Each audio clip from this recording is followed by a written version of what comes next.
पहले दिन जब कमर्शियल की दुकान खुले आपके पास customer. So business transaction is a relationship also in a way, or they are long-term players. In fact, many in the company are working as they are the owners. Ownership क्या देख के दी जाए, बगैर सोचे समझे या काबिलियत देख के? प्रेशर की बात करें तो it's again upon the individual. I believe I work hard, I party hard. You can't be in a war mode 365 days. अगर आप घर बना रहे हैं तो it's art, designing, architecture, it's art. तो अगर आपका माइंड क्लियर नहीं होगा तो आप अच्छी ड्राइंग नहीं बना पाएंगे, अच्छे मकान नहीं बना पाएंगे. आज जहां हम खड़े हैं, आगे आप रियल एस्टेट को इंडिया में कैसे बढ़ते हुए देखें? अगर हम वर्ल्ड इकोनॉमी को देखें तो आज हम 5th लार्जेस्ट हैं, 3rd लार्जेस्ट की बात हो रही है अगले 5 से 6 सालों में. See that boom crash, that is a cyclic phenomena, और वो हमेशा होगा. तो फंडामेंटल गोल क्या है? आपको रिटर्न चाहिए या एप्रिसिएशन चाहिए? We have customer base of more than 60,000 और around 20% repeat customers. It is India's time. तो ऑब्वियसली इंडिया में वो चीज़ें डेवलप होंगी. दिल्ली में 140 साल बाद क्रिकेट स्टेडियम बन रहा है. हमने कोशिश की है इसको एक ऐसा एक्सपीरियंस देने की कि उसको लगे कि वो यूरोप में, पेरिस में, लंदन में जो एक्सपीरियंस मिलता है ऑक्सफोर्ड स्ट्रीट में वॉक करने का, शॉन्ज़-एलीज़े में वॉक करने का, वो एक्सपीरियंस उसको दिल्ली में मिलना चाहिए. कि सुबह 5 बजे की आपकी जॉगिंग, साइकिलिंग, स्पोर्ट्स से लेके रात के 3 बजे की पार्टी सब कुछ है. सब कुछ है. आने वाले समय में Delhi will become again more premium than Gurgaon. अगर आप लीगल करेंगे तो इलीगल नहीं होगा. इन्वेस्टमेंट ज़रूर करें, लेकिन वहाँ करें जहाँ पे आपका कनेक्शन हो, जहाँ आप जा सकते हैं. इट वॉज अ एक्सीडेंट, क्योंकि हमारे इन्वेस्टर की ग्रोथ के साथ ही हमारी ग्रोथ है. हम अकेले ग्रोथ नहीं कर सकते. Welcome to podcast by space creators. आज एक बड़ा इंटरेस्टिंग एपिसोड है, मगर उससे पहले मैं आपसे एक रिक्वेस्ट करना चाहूँगा, हमारे चैनल को सब्सक्राइब ज़रूर कीजिए. एक सेइंग मैंने बहुत पहले सुनी थी कि अगर आप कभी किसी से बिजनेस, किसी भी कंपनी या प्रोडक्ट लेने जाएं या किसी से बिजनेस करने जाएं, उसके पीछे के लोगों को के बारे में स्टडी ज़रूर करें. वैसे ही रियल एस्टेट है, बिग टिकट है, आप अपने पैसे लगाते हैं, तो आपके लिए ये जानना बहुत ज़रूरी हो जाता है कि किसी भी कंपनी के पीछे जो लोग बैठे हैं वो लोग कौन हैं. इसीलिए हम बहुत सीनियर लोगों को अपने पॉडकास्ट में लाते हैं. आज हमारे साथ मिस्टर अवनीत सोनी हैं, जो कि पिछले 18 साल से ओमेक्स इंडिया के प्रेसिडेंट हैं, और इन्होंने अपना 18 साल की ज़िंदगी सिर्फ ओमेक्स में दी है, मगर 33 साल से बिज़नेस कर रहे हैं. ये बिजनेसमैन रहे हैं. इन्होंने बहुत सारे एक्सपोर्ट इंपोर्ट बिजनेस किए हैं. इन्होंने SEZ, जब एक नया कॉन्सेप्ट था इंडिया में, स्पेशल इकोनॉमिक जोन, इन्होंने उसके ऊपर भी करीब 3,000 एकड़ का काम किया है. और इस पॉडकास्ट में आज हम बहुत इंपॉर्टेंट बातें करने वाले हैं, स्पेशली इन्वेस्टमेंट की, स्पेशली कमर्शियल इन्वेस्टमेंट की, कि कमर्शियल इन्वेस्टमेंट में हमें क्या देखना चाहिए, क्या नहीं देखना चाहिए, कौन से फैक्टर्स हैं जो आपके इन्वेस्टमेंट को ग्रो कर सकते हैं, कौन से फैक्टर्स हैं जो ये इंश्योर कर सकते हैं कि पहले दिन जब कमर्शियल की दुकान खुले आपके पास कस्टमर हो. अगर वहाँ कस्टमर होंगे तभी आपको बेटर रेंटल्स और बेटर ROI मिलेंगे. तो इस तरह की बहुत सारी बातें, और दिल्ली आने वाले समय में दिल्ली का क्या होने वाला है, दिल्ली कैसे इंडिया की एक शाइनिंग कैपिटल दोबारा बनने वाली है, वो भी हम बात करेंगे इस पॉडकास्ट में. ये और बहुत सारी information. With this let's welcome mister Avneet Soni. Thank you. I am very excited to be with you. Thank you Avneet ji. तो आप इस बात को कितना मानते हैं जो मैंने अभी बोली, कि अगर आप किसी के साथ बिजनेस करना चाहते हैं तो आप ये ज़रूर स्टडी करिए कि उस कंपनी के पीछे लोग कौन हैं. See it is very important. जो आपका, मैं 100% एग्री करता हूँ कि आप नॉर्मली भी क्या जो रिलेशनशिप होते हैं, ये एक रिलेशनशिप है बिजनेस. हाँ जी. तो business transaction is a relationship also in a way. तो इट्स वेरी इंपॉर्टेंट किसके साथ आप काम कर रहे हैं. हाँ जी. किसके साथ आप बिजनेस कर रहे हैं या रिलेशनशिप रख रहे हैं किसी भी तरह का. तो इट्स वेरी इंपॉर्टेंट कि वो इंसान कैसा है, या अगर कंपनी है तो उस कंपनी के पीछे इंसान कैसे हैं, कौन, कैसी मैनेजमेंट है, वो इट्स वेरी इंपॉर्टेंट. कि क्या they are short term thinkers, short term gainers, इस तरह से है, और they are long term players, और अगर लॉन्ग टर्म प्लेयर होगा तो उनकी थॉट डिफरेंट होगी, कस्टमर की सेटिस्फेक्शन लेवल उनको रखना पड़ेगा। एक फ्लाइट बाय नाइट ऑपरेटर जैसे बोलते फ्लाई हैं, बाय नाइट, हाँ, हाँ।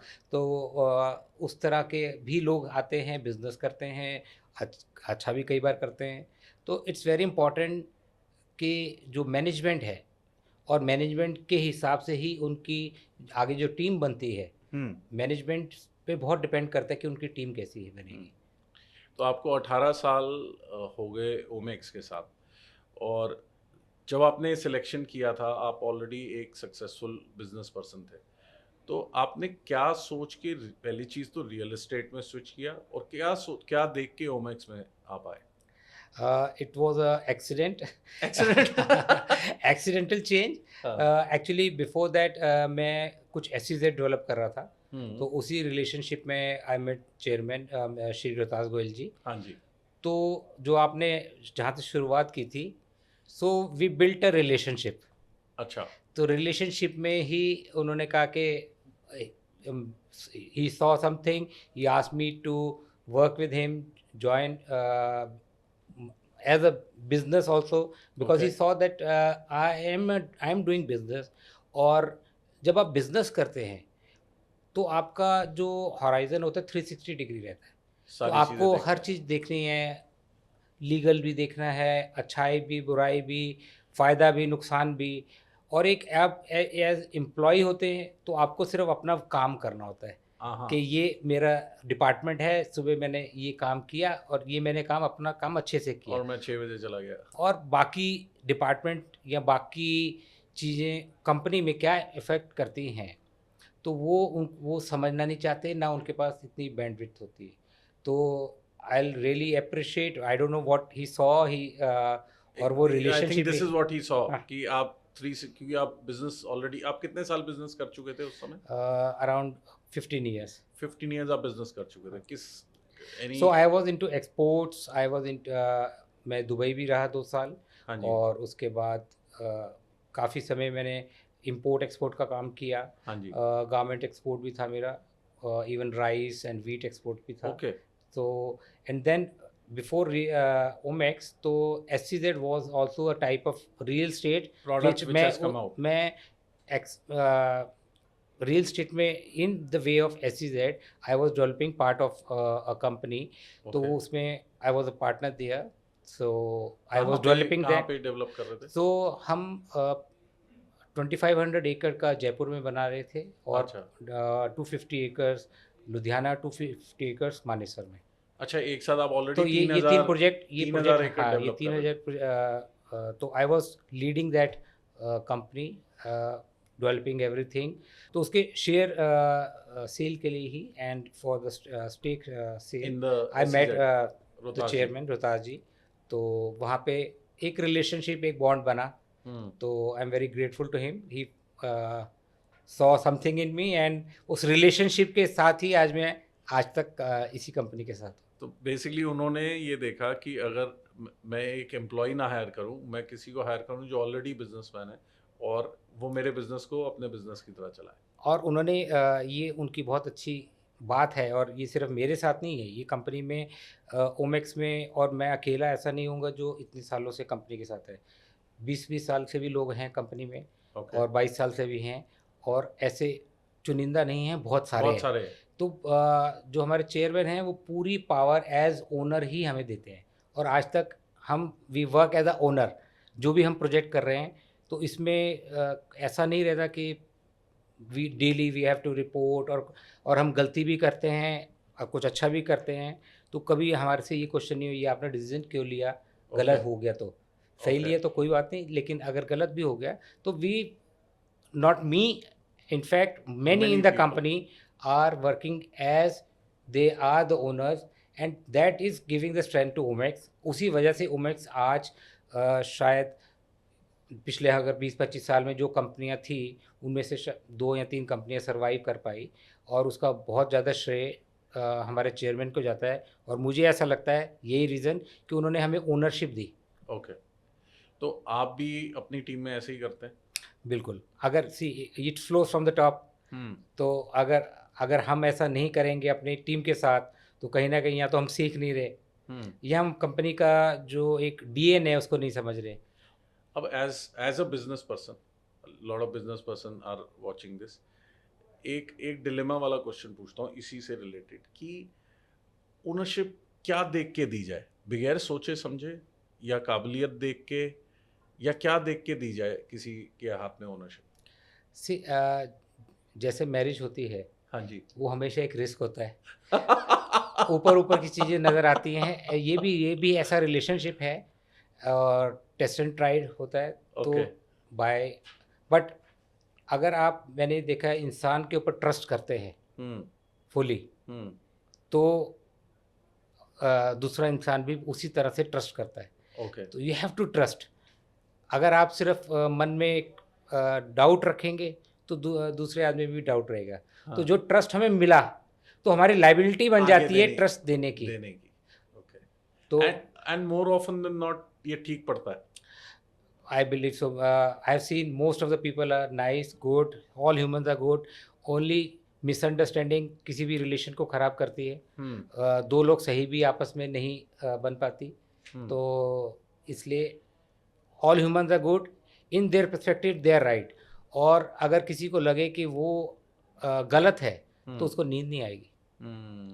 अगर गलत होगा भी तो रात को कन्विंस करके सोएगा कि आज मैं गलत नहीं हूँ, इसका ये रीज़न था। जैसे कहते हैं ना, चोर ने चोरी क्यों की, कि मेरे घर में लोग भूखे थे इसलिए मैंने चोरी की। चोरी करके भी चोर अपने आप को एक रीज़न देता है, गलती करके भी, तभी वो सो पाता है। क्योंकि इंसान, ह्यूमंस, वेरी फ्यू होंगे जो, मतलब may be 1 or 2% who don't have conscience in them. Otherwise brain is there. अपने आप को कन्विंस करना, अपने आप को सही साबित करेंगे तभी आप अच्छी नींद ले पाएंगे। अब मैं एक और क्वेश्चन पूछता हूँ। रियल एस्टेट बहुत हाई प्रेशर्ड इंडस्ट्री है, ओके, और आप इतने सीनियर पोजीशन में हैं, 18 साल से मैनेज कर रहे हैं और पैन इंडिया देख रहे हैं, वेरियस प्रोजेक्ट्स हैं आपके। आप मुझे ये बताइए कि ये जो प्रेशर है from the customers expectation, from the authorities, from everything, क्योंकि I am sure senior position में वो प्रेशर बहुत ज़्यादा होता है, वो प्रेशर कैसे हैंडल करते हैं? मैंने पैन इंडिया जो प्लानिंग है वो मैं देखता हूँ कंपनी के लिए। और बाकी इस समय मैं दिल्ली में द्वारका और करोल बाग चांदनी चौक प्रोजेक्ट को, they are directly under me planning whole company, I look after that. And बाकी मैंने पंजाब में भी प्रोजेक्ट देखे हैं, लखनऊ में भी देखे हैं। तो प्रेशर की बात करें तो it's again upon the individual. I believe I work hard, I party hard. अच्छा। तो when I am home, I am home. तो ऐसा नहीं है, ऐसे कुछ मौके आते हैं जब आपको एक्स्ट्रा प्रेशर भी आता है उस समय, but it can not, you can't be in a war mode 365 days. अगर इंडियन आर्मी को भी बोलेंगे कि आप हमेशा जंग के हिसाब से खड़े रहें तो वो भी बर्न आउट हो जाएंगे। So there are periods where you have to be in the war mode, and there should be period जहाँ पे you should be just अलग अलग कंपार्टमेंट में रखें कि this is work time, this is work, and when you are relaxing, relax yourself, refresh yourself, rejuvenate yourself, and then only you can go and again work properly. क्योंकि ये real estate again is a art. अगर आप घर बना रहे हैं तो it's a art, designing, architecture, it's art. तो अगर आपका माइंड क्लियर नहीं होगा तो आप अच्छी ड्राइंग नहीं बना पाएंगे, अच्छे मकान नहीं बना पाएंगे। वाह। एक चीज़ बताइए अवनीत जी, आज 2025 अप्रैल में है एंड पिछले 4 साल में आई थिंक कोई भी ऐसी सिटी नहीं होगी इंडिया की जिसने एक रियल एस्टेट बूम नहीं देखा होगा। किसी जगह 100% हुआ तो किसी जगह 300% हुआ, किसी जगह 500% हुआ, हर जगह हुआ। और गिवन आप मेरे ख्याल से 5-6 स्टेट्स में तो काम करते ही हैं, तो आज जहां हम खड़े हैं, आगे आप रियल एस्टेट को इंडिया में कैसे बढ़ते हुए देख रहे हैं? हम 8 स्टेट्स में प्रेजेंट हैं और रियल एस्टेट इंडिया के अंदर अभी बहुत स्कोप है, बहुत ज़्यादा स्कोप है। रीज़न बीइंग, अगर हम वर्ल्ड इकोनॉमी को देखें तो आज हम 5th लार्जेस्ट हैं, 3rd लार्जेस्ट की बात हो रही है अगले 5 से 6 सालों में। और रिक्वायरमेंट इंफ्रास्ट्रक्चर वाइज और एस्पिरेशन लोगों की बढ़ रही है। हम्म, तो मार्केट तो अभी बहुत बहुत रिक्वायरमेंट है, बहुत ज़्यादा इंफ्रास्ट्रक्चर की रिक्वायरमेंट है, बहुत ज़्यादा डेवलपमेंट होगा तो automatically middle class, upper middle class की तादाद बढ़ेगी। तो रियल स्टेट में आपका मकान आते हैं, मकान की रिक्वायरमेंट बढ़ेगी, आज भी शॉर्टेज है। और जब मकान एस्पिरेशन बढ़ती हैं तो शॉपिंग भी होगी, कमर्शियल भी चाहिए, हर चीज़ की ज़रूरत है, अभी भी ज़रूरत है। अभी हम फर्स्ट वर्ल्ड कंट्री नहीं बने, डेवलप्ड कंट्री नहीं बने कि वी हैव एवरीथिंग। हमारे पोर्ट सफिशेंट हैं, क्या है, नहीं है। नहीं है, एयरपोर्ट सफिशेंट है, नहीं है, नहीं अभी है। शॉर्टेज है, अभी भी घरों की शॉर्टेज है। रोड्स बहुत डेवलप हो गए लेकिन अभी और डेवलप होने हैं। तो अगर आप होटल्स की बात करें, होटल्स और डेवलप होने हैं। तो अभी आज हमें इंडिया में अगर कहीं हॉलीडे जाएं तो शायद महंगा पड़ता है, बाहर जाएं सस्ता पड़ता है, और बेटर ब्रांड, बेटर होटल्स की मिलते हैं क्योंकि कम है। तो हाँ। दे इज़ शॉर्टेज अभी। तो when there is a shortage, so जब शायद आज से 20 साल बाद हम एक डेवलप वर्ल्ड बन जाएं, जैसे यूरोप में उनकी अपनी जो रिक्वायरमेंट है पूरी है, उनकी पूरी पोर्ट की मतलब ऐसा नहीं है कि पोर्ट पे वेटिंग है 4 दिन की, 2 दिन की, कहीं पे या नहीं है, कहीं नहीं है। अगर ट्रेन जा रही हैं तो ट्रेन में आप ऑन द स्पॉट जाके टिकट लेके टिकट यू ले कैन सकते ट्रैवल। अभी इंडिया में नहीं है। इंडिया में नहीं है। तो इंडिया में तो जिस समय ऐसा होगा उस समय शायद डिमांड स्लो होगी, लेकिन अभी बहुत बहुत बहुत दे समय are back, decades we for that. Because बहुत सारे लोग ये सोचते रहते हैं कि अरे ये बूम बहुत आ गया, अभी तो स्लो डाउन हो जाएगा, अभी तो क्रैश हो जाएगी मार्केट। इसमें कितनी सच्चाई है? See, that boom, crash, that is a cyclic phenomena, और वो हमेशा होगा। होगा। कोई भी चीज़, स्टॉक मार्केट हो, कोई भी चीज़ जस्ट अप नहीं जाती, up down, and that is a phenomena. We have seen many cycles, और आगे भी ऐसी साइकिल आती रहेंगी। लेकिन इसका मतलब ये नहीं है कि रिक्वायरमेंट नहीं है, शॉर्टेज नहीं है, और कंट्री आगे बढ़ेगी नहीं, और रिक्वायरमेंट ऑफ रियल स्टेट या किसी भी प्रोडक्ट की नहीं रहेगी। सो एक इन्वेस्टर को आज के समय में क्या चीज़ देखनी चाहिए इन्वेस्टमेंट करने से पहले? इन्वेस्टमेंट की बात करें तो देर आर डिफरेंट, अगेन हर आदमी की एक अलग रिक्वायरमेंट होती है। जैसे हम स्टॉक मार्केट में, किसी गोल्ड में, इसी तरह से प्रॉपर्टी भी है। तो अब जब आपका पहले तो फंडामेंटल गोल क्या है, आपको रिटर्न चाहिए या एप्रिसिएशन चाहिए, प्लस आपका कंफर्ट लेवल कहाँ पे है। एक अच्छी बात हुई पिछले साइकिल्स के बाद कि लोगों ने अब वो प्रॉपर्टी वहाँ लेने लगे जहाँ पे they can see it in a month, 2 months, they can go and have a look कि ये प्रॉपर्टी में I am not using it but can go it. Earlier मुझे याद है, आज से 10-12 साल पहले कहीं पे भी कोई प्रोजेक्ट लॉन्च होता था कि कहीं पे केरला में प्रोजेक्ट लॉन्च हुआ, हाँ। दिल्ली वाला बहुत अच्छा प्रोजेक्ट आया, ले इन्वेस्टमेंट लिया कर दो, उसने, ले लिया। देखा भी नहीं क्यों जाके। लेना, क्यों नहीं लेना, उसका कोई रीज़न ये नहीं। पिछले बस साइकिल की बात कर रहा पिछले हूँ, साइकिल में तो 2009 उस समय ये 10 था में। कि इन्वेस्टमेंट करेंगे तो बढ़ेगी, हम्म, एक की माइंडसेट। और एक था कि लोगों के अंदर कि शायद हमने मिस कर दी, we have miss the bus, हाँ हाँ, तो आज कोई अपॉर्चुनिटी आई ज़रूर ले लो। तो अब ये एक अच्छी बात होगी with maturity in the industry also and maturity in the investor also. Now they are well aware कि अब मैं प्रोडक्ट क्या इन्वेस्ट है। क्या प्रोडक्ट है, सब प्रोडक्ट समझते हैं, और प्रोडक्ट ज़रूर समझना चाहिए। सी, अगर आप रेजिडेंशियल ले रहे हैं तो रेजिडेंशियल में return on investment is always very less. Hmm, appreciation आता है, लेकिन again you have a short term horizon कि मैंने सिर्फ बुकिंग अमाउंट दिया या फुल पेमेंट किया, उसके बाद मुझे शायद 5 साल बाद इन्वेस्टमेंट बढ़ भी सकता है और घट भी सकता है।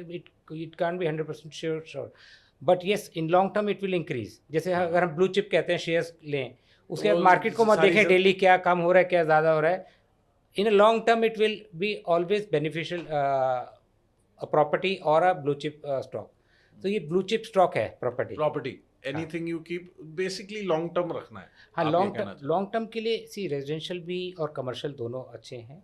और कमर्शियल में एक बेनिफिट रहता है, रिटर्न ऑन इन्वेस्टमेंट आपका ड्यूरिंग द पीरियड वो बहुत अच्छा रहता है। तो आपका अगर आपको ईयरली पर एनम कोई इनकम आ रहा है और आने के साथ उसको आपने लॉन्ग टर्म रखा, तो 10 साल बाद वो प्रॉपर्टी भी बढ़ेगी, तो दैट्स अ बोनस। जैसे आप SIP लेते हैं तो उसके बाद आपका आपको रेगुलर dividend, रिटर्न आती है, हाँ, तो regular उसके return। बाद फिर बोनस मिलता है। तो उसके अंदर बोनस श्योर शॉर्ट होता है कमर्शियल के अंदर, if you are long term investor. एक चीज़ ये बताइए अवनीत जी, आपने ओमेक्स ने जैसे फरीदाबाद में वर्ल्ड स्ट्रीट डिलीवर किया, अभी चांदनी चौक आपने डिलीवर किया, अभी ओमेक्स स्टेट आपका द्वारका में है। अब मोस्ट डेवलपर्स या तो बना के अपने पास रखते हैं प्रॉपर्टी, जैसे डीएलएफ है, they don't sell most of their commercial real estate, और बहुत सारे लोग कमर्शियल में अच्छी रिटर्न्स दे नहीं पाए। प्रोमिसेस हुए, कुछ लोगों ने दी हैं बट लिमिटेड हुई हैं। आपकी कॉन्सेप्चुअलाइजेशन में ऐसा क्या है, या आप ऐसा क्या चीज़ देखते हैं कि रिटर्न मिल रही है लोगों को? What is the reason? Omaxe last 27-28 years से रियल एस्टेट के अंदर है, and we have customer base of more than 60,000 और around 20% repeat customers, 20%? 20 which is Pan very India?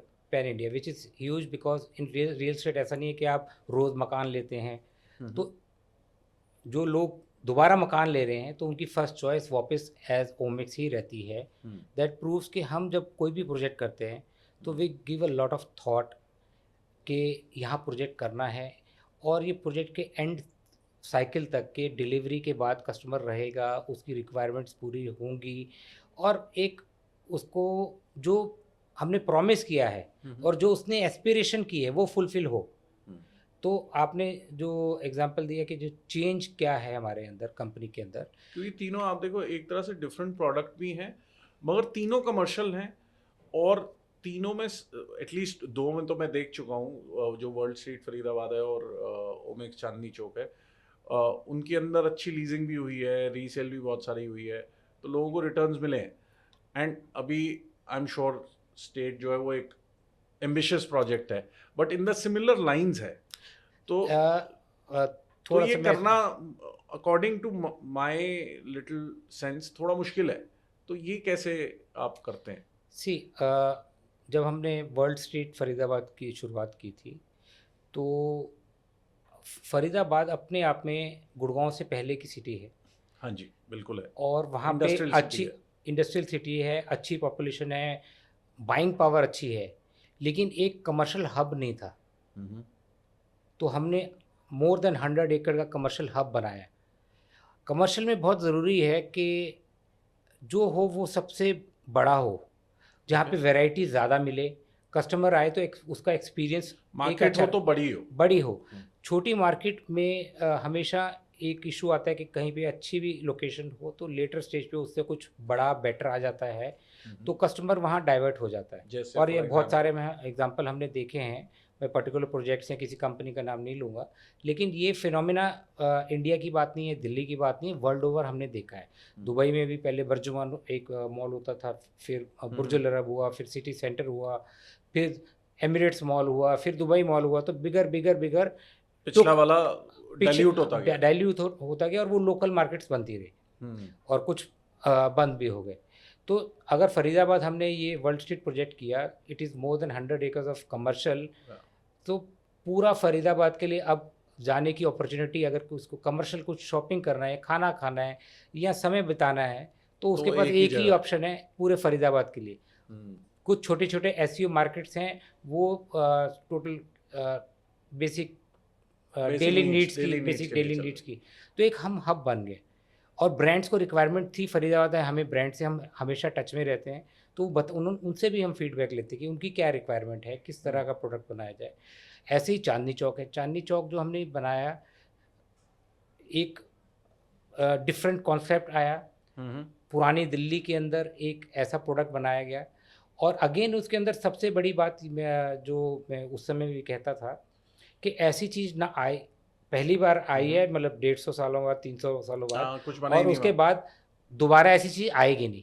तो एक ही है, तो इसका कोई कंपटीशन या कोई आए इससे बेहतर बन के कोई चीज़ आएगी, तो चांदनी चौक के लिए वो एक अपना एक मोनोपली बन गई, एक डेस्टिनेशन बन गई। चांदनी चौक जाएंगे तो हमारे पास इस मार्केट में उनको आना ही पड़ेगा। अगेन पार्किंग भी हमारे पास ही है, तो पार्किंग हमारे पास। मेरे ख्याल से वहाँ चांदनी चौक में तो कुछ लोग ऐसे भी हैं, मैं पर्सनली भी जानता हूँ, जो सिर्फ उस प्रोजेक्ट की वजह से दोबारा से जाना शुरू हुआ। यस, चांदनी चौक फैमिलीज जाना इसलिए बंद हो गई थी, टॉयलेट्स की प्रॉब्लम थी, इंफ्रास्ट्रक्चर की, गर्मी की प्रॉब्लम थी, पार्किंग कहाँ करें, तो वो सारी चीज़ें जब फैसिलिटी मिल गई तो वो एक एपी सेंटर बन गया।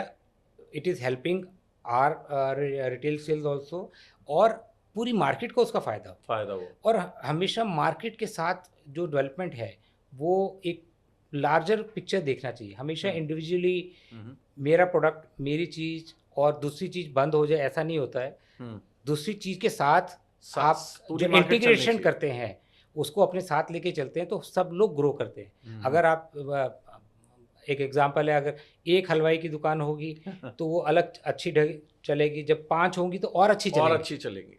तो कस्टमर के पास जैसे ही वैरायटी आती है, उसके पास ऑप्शंस आती हैं, तो एक हब बन जाता है, मार्केट बन जाती है। तो ये बेसिक इंफ्रास्ट्रक्चर रिक्वायरमेंट थी वहाँ पे, वो पूरी हुई। तो नए लोग जो 15 साल से भी नहीं गए होंगे, 20 साल से नहीं, या किसी वजह से नहीं जाते थे, तो उनको भी लगा अब ये फैसिलिटी, जैसे पहले मेट्रो आई थी उससे भी ट्रैफिक बढ़ा, हम्म, और ओमेक्स चौक की वजह से भी ट्रैफिक वहाँ पे बढ़ रहा है। और हमें बहुत खुशी है कि हमारे साथ जितने आसपास पूरी मार्केट है उनको उनको भी benefit हो रहा फ़ायदा है। हमारे से मिल रहा है। नेक्स्ट, आपने द ओमेक्स स्टेट द्वारका की बात द्वारका की, की बात। जिसको आपने कहा शायद एम्बिशियस है, और कुछ आपने डाउट नहीं, किया। डाउट से नहीं बोला मैंने, बोला बहुत एम्बिशियस प्रोजेक्ट है, और हमने कभी इसी को सुना नहीं ऐसा एम्बिशियस प्रोडक्ट करते हुए।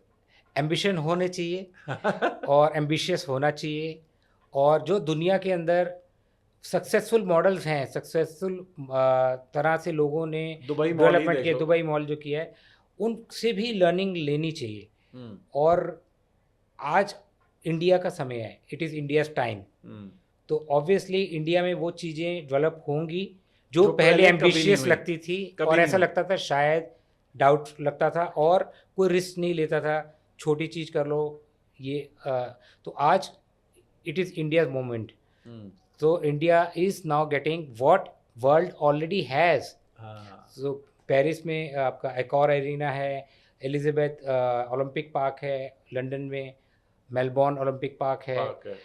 आपके यूएस में जितने स्टेडियम्स हैं उसके साथ में रिटेल ऑपरेशनलाइज है, और बहुत सक्सेसफुल है, जो सुपर इवन सक्सेसफुल है। शॉपिंग मॉल से ज़्यादा टूरिस्ट अट्रैक्शन बनी हुई टूरिस्ट है। अट्रैक्शन बन जाता है, और वो वहाँ का एक सिंबल बन जाता है। जैसे आप अगर मैनचेस्टर जाएंगे, लंदन जाएंगे, तो वहाँ के जो रेजिडेंट्स हैं वो आपको कहेंगे कि स्टेडियम लेके जाओ, स्टेडियम लेके ये चलो। हमारा स्टेडियम है। तो वो जो फीलिंग है, ये मेरा है, वो एक जो जुड़ाव है वो बहुत ज़रूरी है। तो यहाँ पे आप स्टेडियम भी डेवलप कर रहे हैं। हमारा ये 30,000 सीटर आउटडोर स्टेडियम है, which is for football and cricket both. Okay. और मैं तो काफ़ी खुद हैरान हुआ कि दिल्ली में 140 साल बाद क्रिकेट स्टेडियम बन रहा है।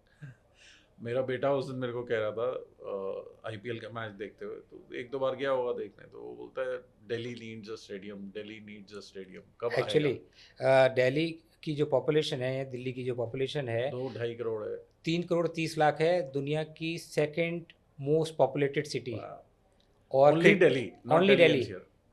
और क्रिकेट भी से कि ये रिलीजन है हमारे लिए, और वो 25,000 का स्टेडियम है पुराना। और पुराना है, तो और इस वजह से वहाँ पे कुछ मैचेस भी कम किए जाते हैं, क्योंकि infrastructure wise it is not. IPL में सारे मैचेस नहीं होते हैं। हाँ, तो दिल्ली को बहुत ज़्यादा ज़रूरत थी, और इसके साथ हमारा इंडोर स्टेडियम बन रहा है 2000 सीटर। अच्छा, दैट्स अ सेपरेट स्टेडियम। हाँ, अलॉन्ग विद दैट 84 में ये ताल कटोरा वगैरह, ताल कटोरा तब बने बने था थे स्टेडियम। एशिया तो, के तो टाइम आज कितने बरस हो गए, 40 साल हो गए चीज़ों को। तो दिल्ली को एक स्टेडियम की और एक ऐसे प्रोडक्ट की जो वर्ल्ड में सक्सेसफुली चल रहा ऑलरेडी है, सक्सेसफुल मॉडल है। सक्सेसफुल मॉडल है, जहाँ पे लोग आते हैं, स्टेडियम को अपना समझते हैं, वहाँ पे शॉपिंग भी करते हैं, वहाँ पे खेलते भी हैं, वहाँ पे खाना खाने भी आते हैं। और इसी को सोच के हमने स्टेडियम के अंदर कैफ़े रखा है। तो आप स्टेडियम ऐसा नहीं है जैसे आप जवाहरलाल नेहरू स्टेडियम से क्रॉस कर जाते हैं और अंदर जाना चाहें, वहाँ बड़े बड़े वो रेलिंग्स लगी हैं, मुश्किल है तो जाना। तो आपके अंदर वो एक फीलिंग ये हमारा स्टेडियम है नहीं आती। कभी भी नहीं आती। तो जब आप बाहर जाते हैं, लोग ओवल भी जाते हैं, लॉर्ड्स जाना पसंद वॉकिंग करते कर हैं। जाते हैं। हाँ, लॉर्ड्स तो एकदम कॉलोनी के बीच हाँ, में है लंदन तो में। हम ये part of their life as they own ये स्टेडियम बना रहे हैं, और इसको हम बोलते हैं ये लिविंग स्टेडियम है। इसी स्टेडियम के अंदर corporate boxes which are convertible to rooms, hotel भी ऑपरेशनल होगा। अच्छा। आपका नाइट क्लब भी है स्टेडियम के अंदर। then we have a pro shops, then we have cafe, then we have dormitory कि वहाँ पे प्लेयर्स आएंगे तो उसके अंदर रह भी सकते हैं और जो कई बार इंटर स्टेट कॉम्पिटिशन्स होते हैं उनके लिए भी इवेंट्स, लॉट ऑफ इवेंट्स वो हैपन देयर। और आपका स्पोर्ट्स इंजरी रिकवरी सेंटर भी बना रहे हैं। वाओ। तो इंडोर स्टेडियम में we have indoor stadium, then we have 70,000 square feet e sports zone also. अब ई स्पोर्ट्स का बहुत ज़माना है तो इंडिया में ऐसा कुछ 70,000 स्क्वायर फीट। हाँ, तो again India largest and we have a club, private club which will be members only club. लेकिन अगेन एक क्लब चैम्प्सफोर्ड बने थे, बहुत साल हो गए, जिमखाना बने थे, दैट वाज ब्रिटिशर्स के टाइम ज़माने में। तो अब आज प्राइवेट क्लब में किसी को मेंबरशिप चाहिए हो जहाँ पे वो एक they can go with a family chill करना, तो you can't go anywhere. So वो चीज़ भी प्रोवाइड की है। There are more than 40 restaurants, drive throughs, then we have इसको हम बना रहे हैं air condition high street. 80% shops are on the ground floor. 80% मतलब पूरे प्रोजेक्ट की 80% जो शॉप्स हैं ग्राउंड फ्लोर पे हैं। फर्स्ट फ्लोर पे 20% बैलेंस शॉप्स हैं, बाकी food court, multiplex and there is arena for concerts. जहाँ पे दिल्ली अगेन कॉन्सर्ट एरिना की रिक्वायरमेंट थी, स्टेडियम में भी होंगे, उसके बाहर भी हमने स्पेस दिया है उसके। Then there are 3 drive throughs. तो हमने कोशिश की है इसको एक ऐसा एक्सपीरियंस देने की कि उसको लगे कि वो यूरोप में, पेरिस में, लंदन में जो एक्सपीरियंस मिलता है ऑक्सफोर्ड स्ट्रीट में वॉक करने का, शॉन्स एलिजे में वॉक करने का, वो एक्सपीरियंस उसको दिल्ली में मिलना चाहिए था। इस वजह से ये एम्बिशियस नहीं है, हम लेट हैं इसके लिए। अच्छा। अगर 140 साल बाद एक स्टेडियम बन रहा है और ऐसी चीज़ बन रही है जो वर्ल्ड में सक्सेसफुली चल रही है विद रिटेल, विद फूड, और इंडिया में स्पोर्ट्स वैसे ही ग्रो कर रही है पहले से, obviously with development of the economy सब कुछ हर चीज़ डेवलप होती है स्पोर्ट्स। एंड 2036 में हम ओलंपिक का भी भाग बनने जा रहे हैं। हाँ जी। तो शायद ओलंपिक्स हम होस्ट करेंगे, तो प्लेयर्स यहीं तो शायद कुछ गोल्ड मेडलिस्ट हमारे यहाँ से डेवलप हों। तो ऐसा इंफ्रास्ट्रक्चर बना, ओलंपिक्स साइज स्विमिंग पूल भी बन रहा है। Wow. So there is everything which large banqueting. तो हम एक बहुत हमारा इसमें कहते हैं कि सुबह 5 बजे की आपकी जॉगिंग, साइकिलिंग, स्पोर्ट्स से लेके रात के 3 बजे की पार्टी सब कुछ है। तो आपका हर वो ज़रूरत जो आप किसी तरह की भी, और ऐसा भी है कि आपको कुछ नहीं करना तो भी आके आप रिलैक्स करके सिर्फ घूम सकते हैं एक मार्केट में। ओके, तो सो ग्रेट। इससे एक और सवाल उठता है, जैसे दिल्ली में पिछले काफ़ी सालों से 8-10 सालों से डेवलपमेंट बहुत ज़्यादा नहीं हुई है, not from the developer side, even from the government side. And अब ऐसा लोग होप कर रहे हैं कि सेंट्रल गवर्नमेंट और स्टेट गवर्नमेंट सेम है, तो आपको क्या लगता है कि क्या क्या प्रोजेक्ट्स डेवलप होने वाले हैं दिल्ली के infrastructure wise? Because we are a capital, जैसे आप बड़े प्राउडली बोल रहे हैं कि हम एक ऐसी चीज़ ला रहे हैं जो दिल्ली में होनी चाहिए थी, तो और क्या चीज़ें हैं जो दिल्ली में डेवलप होंगी? पहली बात तो मैं आपको एक चीज़ थोड़ा करेक्ट करूँगा। हाँ। दिल्ली में 75 ईयर से कोई कमर्शियल मार्केट नहीं बनी है। कनॉट प्लेस के बाद 10 इयर्स गलत बोल रहा हूँ। 10 इयर्स का बोल रहे, कमर्शियल मार्केट कनॉट प्लेस बना था अगेन ब्रिटिशर्स के टाइम से। उसके बाद आप जो भी मार्केट्स बनी हैं, ये markets over the period requirement के हिसाब से डेवलप हो गई अपने आप, की नहीं गई। अगर साउथ एक्स की एक छोटा सा विंग था लेफ्ट एंड राइट, तो वो एक्सटेंड होते होते रेजिडेंशियल से वो कमर्शियल बन गया। करोल बाग किसी ने बनाया नहीं। खान मार्केट नीचे रिटेल था, ऊपर घर थे, और वो खान मार्केट वो रिटेल बन गया। वो फिर उसको कन्वर्ट किया गया। जितनी भी मार्केट्स हैं, ये मार्केट बनी नहीं, किसी ने बनाई नहीं है, ये बन गई है ज़रूरत के हिसाब से, पॉपुलेशन के हिसाब से, और फिर उसको पॉलिसी के हिसाब से चेंज किया गया। तो अगर मार्केट की बात करें या आपकी नेबरहुड शॉपिंग बनी, that's again not a huge market with neighbourhood shopping. हाँ, कुछ मॉल बने, कुछ डीडीए के प्लॉट्स में कुछ मॉल्स बने, प्राइवेट मॉल्स आए, लेकिन again limited quantum, limited areas पे। जैसे ये प्रोजेक्ट हमारा 50 एकड़ पे है, तो 50 एकड़ का एक प्रोजेक्ट कमर्शियली इतना बड़ा, जिसमें कमर्शियल, स्पोर्ट्स, अदर होटल, एक सिंगल प्रोजेक्ट प्राइवेट डेवलपर के पास लैंड भी अवेलेबल नहीं था। और उस समय किसी ने सोचा भी नहीं कि इतनी बड़ी मार्केट की रिक्वायरमेंट है। शायद इसीलिए सारी अनऑथराइज मार्केट से बनते बनते अब ऑथराइज मार्केट हैं। लेकिन इसकी ज़रूरत थी बहुत समय से, बहुत सालों से। हम स्टेडियम के लिए, मार्केट के लिए, बिग लार्ज ह्यूज मार्केट्स के लिए इतना समय इंतज़ार हमें करने की ज़रूरत नहीं थी। हाँ। लेकिन गवर्नमेंट ने जब ये द्वारका एज लार्जेस्ट सब सिटी बनाया, एशिया की लार्जेस्ट सब सिटी है, उस समय कनेक्टिविटी इशू थे। तो कनेक्टिविटी इश्यूज जैसे अब सॉर्ट आउट हुए हैं, रिजॉल्व हो गए हैं, तो द्वारका को they are making it as the new Delhi. Nai Delhi हम बोलते हैं उसके, क्योंकि अगर हम नई दिल्ली क्यों है? कनॉट प्लेस, आपका दिल्ली गोल्फ क्लब, प्रगति मैदान, आपका India Gate, central government offices, आपका राष्ट्रपति भवन, प्रगति मैदान, मतलब गोल्फ कोर्स। तो ये चीज़ें एक जगह को प्रीमियम बनाते एक समय। तो वो सारा एपी सेंटर था।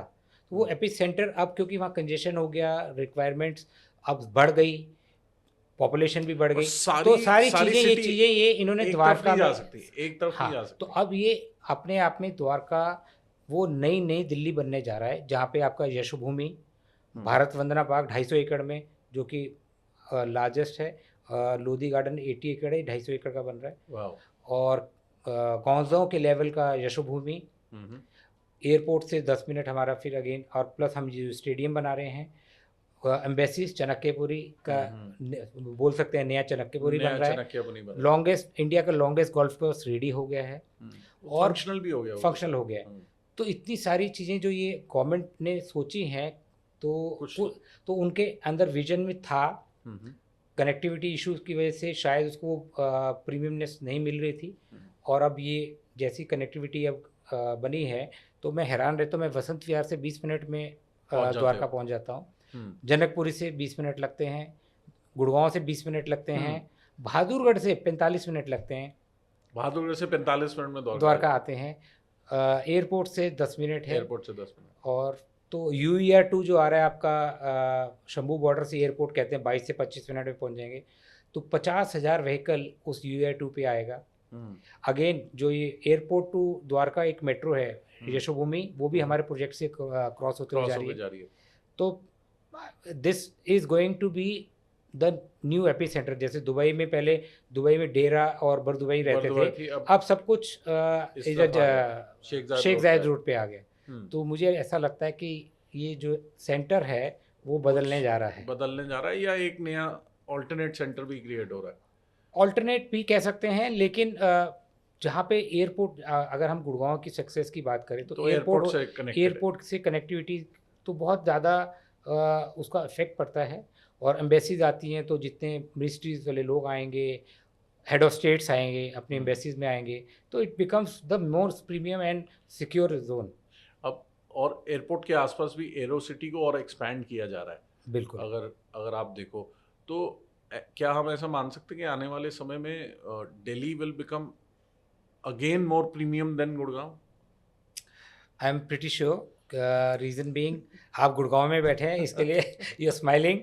यस, और क्योंकि 2041 जो मास्टर प्लान है, जिससे ये L जोन और सारे इधर रेजिडेंशियल भी और आएगा, एंड तो आई थिंक दिल्ली में जैसे ही और ऑप्शंस आती हैं, तो people will always prefer Delhi address. हाँ, एंड एयरपोर्ट कनेक्टिविटी जो अभी शायद थोड़ी सी इंफ्रास्ट्रक्चर वाइज अब गुड़गांव थोड़ा डिफिकल्ट हो गया है, बहुत डिफिकल्ट हो गया है। जो हम सोचते थे कि पहले एयरपोर्ट से गुड़गांव आना इजी था, अब मुश्किल, अब it has become more difficult than coming from South Delhi to airport.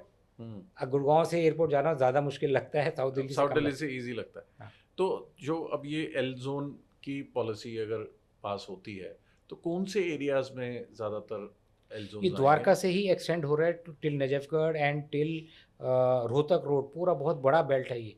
There is lot of inventory which will be coming, और मोस्टली हाई राइजेस होंगे, हाई राइजेस होंगे, बिल्कुल हाई राइजेस And भी there will be होंगे, विलास भी affordable होंगे। housing also. और सी affordable housing किसी भी सिटी के लिए बहुत रिक्वायरमेंट है, मतलब एक मस्ट है। क्योंकि इस यू समय कांट बिल्ड ओनली प्रीमियम। अगर अगर सिर्फ प्रीमियम होगा तो it's not only the CEOs who are residing in a city. हर तरह के लोगों की, हर इनकम ग्रुप को ज़रूरत होती है किसी भी सिटी को सक्सेसफुल होने के लिए।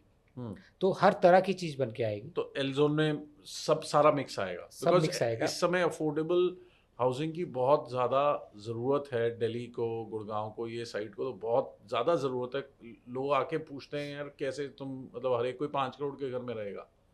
तो हर तरह की जो ज़रूरत है, वो पूरी जब होगी। लैंड की जब शॉर्टेज होती है, जब अगर आपके पास 5 एकड़ 10 एकड़ प्लॉट है, तो डेवलपर की भी गलती नहीं है। मैं ये नहीं बोलूँगा developer he want to, it's a private company and they they have want to maximise. नहीं, स्टेक जो शेयर होल्डर है उनको जवाबदेही है, तो they will maximise. They are not doing charity, so they have to build and maximize their profit. We can't blame them if they have limited land.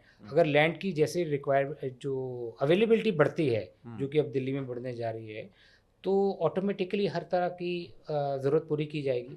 Market की जो demand है वो पूरी की जाएगी। सो एल जोन का approve होने का मेन रीजन गवर्नमेंट का यही है कि they want land to be available ताकि और डेवलप हो सके and it is easier for people. Yes, and there is shortage of housing.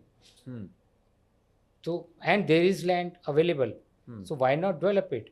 Okay, एक सवाल और है, क्योंकि आप दिल्ली और एनसीआर। मैं हाँ। थोड़ा सा एक और जोड़ना चाहूँगा। हमारी गलती जो रही दिल्ली में, जो अनऑथराइज कॉलोनी बहुत ज़्यादा 2300 कॉलोनीज हैं, वो क्यों हुई? क्योंकि हमने अवेलेबिलिटी नहीं थी। करने नहीं दी। तो जब रिक्वायरमेंट आएगी, या मार्केट्स क्यों बनी, इस तरह से डेवलप हुई, वो रिक्वायरमेंट थी, फुलफिल नहीं हुई। ऐसे ही रेजिडेंशियल की रिक्वायरमेंट है, फुलफिल नहीं हुई, तो अनऑथराइज कॉलोनीज बन गई। तो अलाउ करें, और अगर आप लीगल करेंगे तो इलीगल नहीं होगा। नहीं होगा। और रिक्वायरमेंट है और आप लीगली उसको नहीं होने देंगे तो इलीगल बन जाएगा। करेक्ट। अगर ये एल जोन, अगर ये ओपन नहीं होगा तो किसी दिन रिक्वायरमेंट बनते ये सारी अनऑथराइज बनने लग बननी जाएंगी। शुरू हो जाएगी कच्ची तो इट्स colonies ऑलवेज में। Good to make things legal and in a proper way it should be developed. Otherwise it will be developing कहीं पे भी, कैसे भी, कहीं भी कुछ भी होगा कुछ जो भी होगा। दिल्ली में हुआ है। एक चीज़ और बताइए कि गिवन आप बहुत सारी सिटीज़ में काम करते हैं और पिछले 3-4-5 साल में एक ट्रेंड देखा है ड्यू टू एक्सप्रेसवेज और हाईवेज कि टियर 2 टियर 3 सिटीज़ में बहुत डिमांड बढ़ी है और प्राइसिंग भी बढ़ी है। Now is this a bubble और there is an actual demand of end users? See there is actual demand, aspiration जैसे बड़ी हैं, लोगों Okay. की इनकम बड़ी है, तो ऑब्वियसली रिक्वायरमेंट भी बड़ी हैं। और जो आपने एक्सप्रेस वेज का बात की, तो जो लोग लुधियाना में जो नई पॉपुलेशन थी, यंग पॉपुलेशन थी, तो दे वर मिसिंग कि हम दिल्ली से दूर हैं, एक्शन यहाँ, उनको है। यहाँ आने, शॉपिंग करने यहाँ आना पड़ता है अच्छे कोई ब्रांड के लिए। तो ये कनेक्टिविटी बढ़ने से वो जो एक और आने के लिए बहुत मुश्किल लगता था। सो दे वर प्लानिंग के moving to tier 1 cities who can afford. तो वो लोगों की एक्सप्रेस वे बनने से अब वो they are okay to live there, stay there, because the work is there. But the weekends उनके फुलफिल नहीं होते थे, तो दे वांटेड के अब जैसे ही वो वहाँ रहने लग गए, तो अब टियर 2 टियर 3 में भी नाइट लाइफ अच्छी हो गई है बहुत। मैं 2 months back I was in Ludhiana, so I was surprised and so many good places have opened. Yeah. So अच्छा वहाँ पे डेवलपमेंट हो गया है। तो जो एक जो यंग पॉपुलेशन की, they have the resources, they have their work there, but they are not, options एक उनका जो सोशल फुलफिलमेंट नहीं हो रहा था, वो अब उनको एक्सप्रेस वे बनने से एक तो टाइम पीरियड, कनेक्टिविटी कम रहा, तो इस वजह से now they are planning to stay there, I believe so. So expressway is helping okay tier 2 tier 3 growth. Okay. और तो एज एन इन्वेस्टर, मैं बिल्कुल प्योर इन्वेस्टर की तरह पूछूंगा कि अगर हम गुड़गांव में इन्वेस्ट करते हैं, हमारे को कुछ ना कुछ ये भी सोचना चाहिए कि हम टियर 2 टियर 3 सिटीज़ में भी इन्वेस्टमेंट शुरू करें। इन्वेस्टमेंट ज़रूर करें, लेकिन वहाँ करें जहाँ पे आपका कनेक्शन हो, ओके। जहाँ आप जा सकते हैं। सिर्फ इसी वजह से कि वो एप्रिशिएट करेगा और उसको आप इन्वेस्ट करके छोड़ दें, ऐसा आई जैसे विल नेवर सजेस्ट। कई लोग गोवा में इन्वेस्ट कर लेते हैं कि सी वो Goa is a different ball game. It is okay. A holiday home. Hmm, holiday home के साथ और अच्छा हो गया गोवा में कि नाउ लीज बैक मॉडल में जो डेवलपर है वो ले लेता ले है लेता है। और मेंटेन करते हैं, हम्म, and they pay you something monthly. Hmm, otherwise अगर हॉलिडे होम ले, you have a monthly expense to वो बेयर, मुश्किल हो जाता है। And then you are stuck कि you have to go there in a year और 2 ईयर, हम्म, वहीं रहना है।